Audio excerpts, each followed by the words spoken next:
don't know how, I don't know, I must have gone down to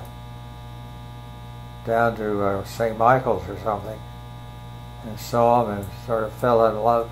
I liked to sail. I wasn't too bad a sailor. Anyway, we found this one in Rock Hall. Ken Jenkins. I'll never forget him. He had the loudest voice you ever heard. And he had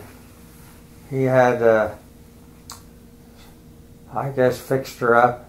She was built in 1902, and one of the first owners was Phil Dickerson's father, who lived across the street here.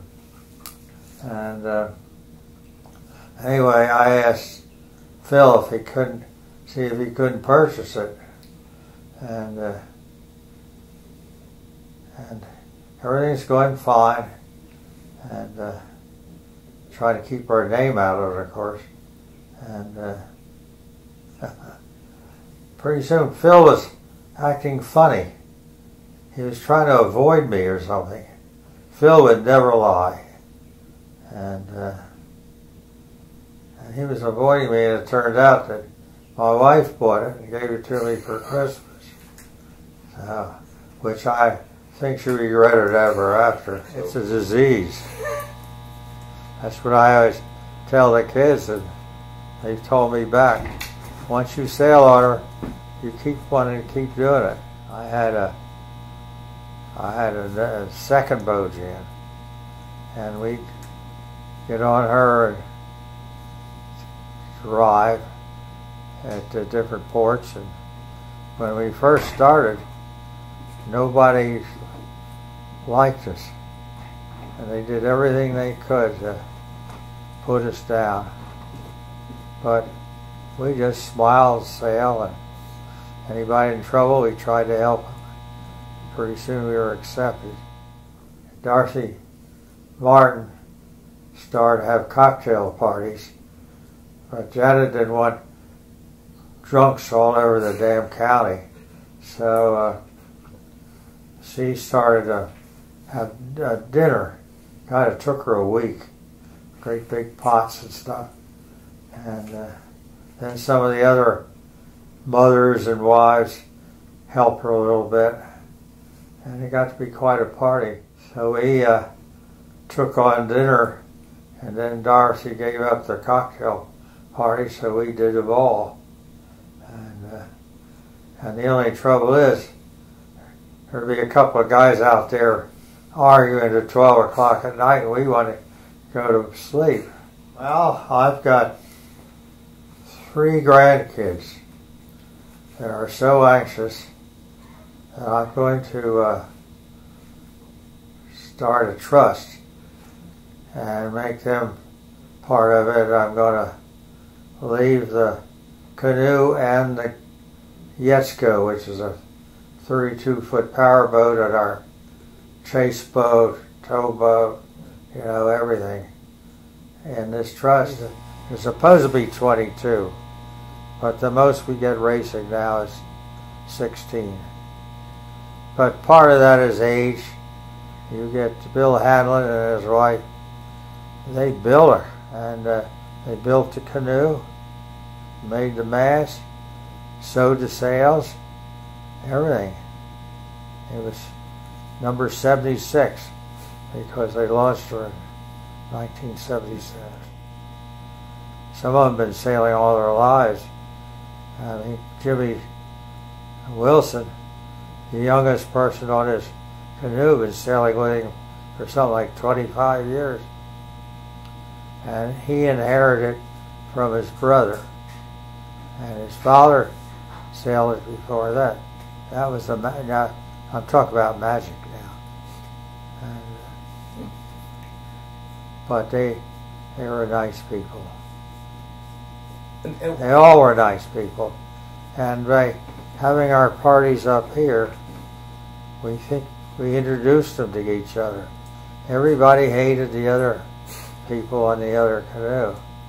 So, but Bill Grieve with a Mayflower they're all working, and they'd get together on Friday night and sail the boat to the regatta. And I remember Gil Watson talking about going to sleep on the board because you had the one tack so loud. And then they sail back Sunday. God, he must have been exhausted. That's a long way. Beautiful. Beautiful. Well, there's a Governor's Cup, right? Yeah. Is that the Governor's? We won that last year. Took me 40 years. Is that the? We had a chance to sail up in Tom's River a few years ago. Did it for 3 years. And it was too damn far to tow. You know, you have to go all the way down to Delaware and around. And so we all bought trailers and had a wonderful time up there. They were so nice to us. And we raced the cat boats, the 28-foot cat boats. How'd you do? Well, if the wind wasn't too high, we won. If the wind picked up, they won. But I'll never forget, we passed a cat boat one time, and sitting right in the middle was an old golden retriever, just sitting there enjoying it, looking around. I thought that was one of the funniest things I ever saw. And we were racing right out here, and the mystery. We were jibing around the mark, and we got just to a point where there's no wind in the sails, and here comes Mystery, and put the jib on one side, jib pole on one side, and anyway, we took the jib boom and the what's the other one? Or bowsprit. Bowsprit, and he came right along, put it right in the mainmast, and pushed us right over. And Donnie was sitting next to me, and when we all ended up in the water, I couldn't find Don. I was yelling for him. And the skipper, I'm purposely not saying names, but came along. I said, John, at least put your centerboard up, because they ran right over us. And he did. We never got even a mark, because he hit the rub rail. That was metal. And something interesting in that too. One time, Wayne was in a bar at Rock Hall, and one of his compatriots in there said, "Wayne, the damnedest thing had happened." He says, "I was tonging, and I came up with 4 sets of glasses." And he says, "Well, I figured, you never figure out who they are, so I threw them all back." And Wayne says, "I know exactly who owned every one."